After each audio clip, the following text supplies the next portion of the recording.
In this quick video, I'm going to walk you through a technique of building a narrative using postcards. The idea here is that you're using postcards to lay out the arc of your story very quickly, as if you were writing the outline for an essay. I've created this cute wizard character who will follow over the course of his day. So his day is our story, and now we're trying to figure out what happens in this story to our wizard character. So since we're thinking of this like an outline, first panel is the start of the story. This is the wizard waking up, it's him in bed, our opening shot, so to speak. And since this postcard technique is just the outline of the story, and this shot of the wizard waking up is point A, what is my goal of this narrative? Where do I want this wizard to go? And so my first thought is that, of course, he's going to play checkers with the black cat familiar of a witch friend of his. So we have the middle of our story, which is this checkers game, and now we have to think of a conclusion. So we need our part A, and then our part B, and then our part C. And since I've introduced this black cat character, and since the cat is a familiar, that would mean that the cat is a familiar for someone, which would be this witch character. And then I can sort of extrapolate out, well, maybe the wizard and the witch have history, maybe they've got beef with each other, maybe there's a story in there where the wizard and the cat are friends, they have a weekly checkers game, the witch is jealous, and then I can figure out a way to get from this checkers game to a blowout between the wizard and the witch that the cat intervenes in. So now that I have the beginning and the middle and the end, my job is to figure out, well, what story do I want to tell? And what I like about this technique is it's all about adding in more postcards, adding in more beats to the story. And the way you do that is you split these sort of larger story beats into smaller and smaller story beats. We have this character who's waking up, and then we have to find a way to get him to this checkers game. Theoretically, you could add postcards for every second of every day, which would be closer to animation, but your job as a cartoonist who's trying to make a comic is deciding what moments of this wizard's day are important. What do we need to know that makes this transition from him waking up in the morning to getting this checkers game make sense? So my first thought about this wizard's day is that he needs to get invited to the checkers match. Using this technique, I could, of course, add more postcards that would explain what the wizard does every morning. Does he have a cup of coffee? Does he have tea?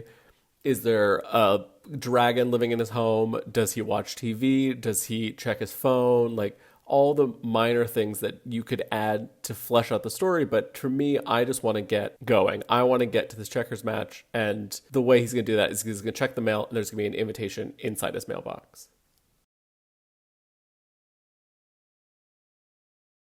I like this idea that the wizard's robe is his job uniform, and that on his off days or his slow mornings, he wears whatever. And so I gave him this big, chunky, sort of nautical sweater.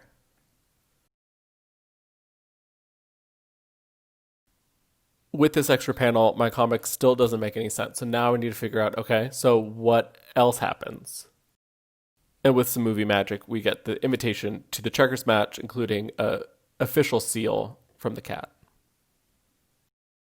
So I could leave these two panels, one of him walking up to the mailbox and then getting the letter, and sort of imply that this letter is in the mailbox. Yes, the flag is up, so therefore that means that mail's in the mailbox, but I also want to slow it down even further, and I want to have him reach into the mailbox. I want to show that happening. And just like that, I have another beat in the story. Adding in this moment makes me think that, okay, well, maybe it can have a moment before this where I slow the story down even further, where the wizard reflects on this beautiful morning, that the day is sort of full of possibilities. I could even potentially add in dialogue here, or I could add in narration. I could do so much. And then I think, oh, I don't want that moment at all, so I get rid of it.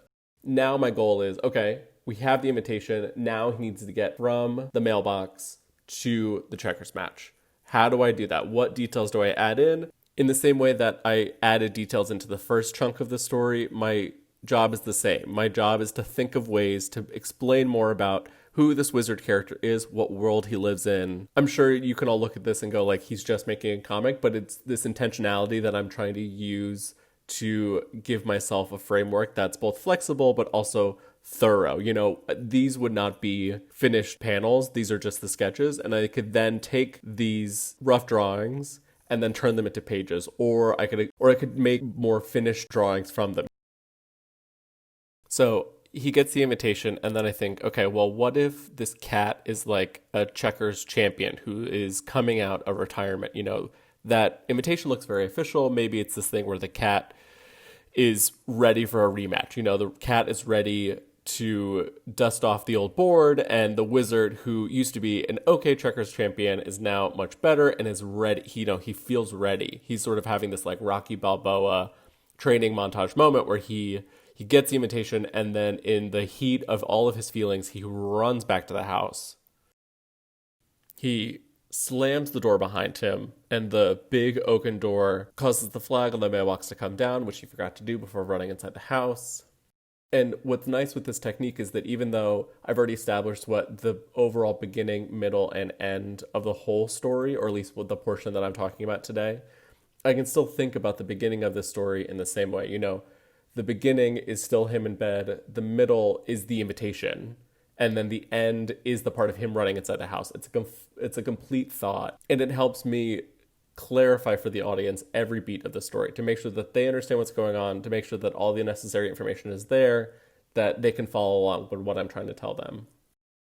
Now for the ending. I'm not going to draw the full story today, but for the sake of the demonstration, the next chunk of the story, the wizard runs into his house in sort of like a movie montage, movie magic way. His official work uniform, his wizard robe, is on his body, and then he gets into his convertible. You know, the wizard's having a very good year financially. He speeds off, he screeches around the corner behind his house, and then he pulls up to the cat's house, which I decided the cat would live in a massive spool of yarn. Because where else would they live? So now the cat's door opens, the cat pokes through with the checkers box, and then now we're at this very pivotal checkers match. And now I have a very similar predicament to the one I had earlier, where I had to decide, well, how do I want this wizard to check his mail?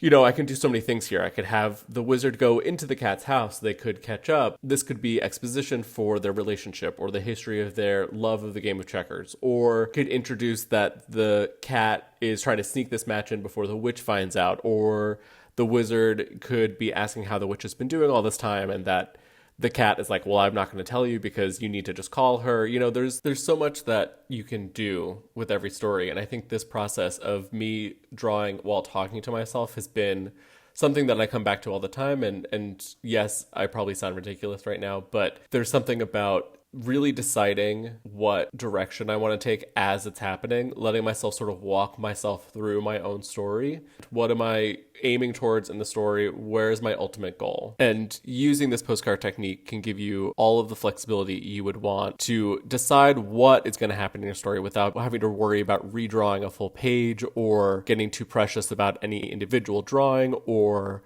you know, getting halfway through the story and realizing you're like, I actually hate wizards and I actually don't like cats and I actually need to think of an entirely different story pronto. So just a quick recap. Using postcards to define what the beginning, the middle, and the end of your story will be, and then using postcards to extrapolate out between the two individual points, either beginning and middle or middle and end, and using this structure to sort of give yourself guideposts so that you don't get lost along the way.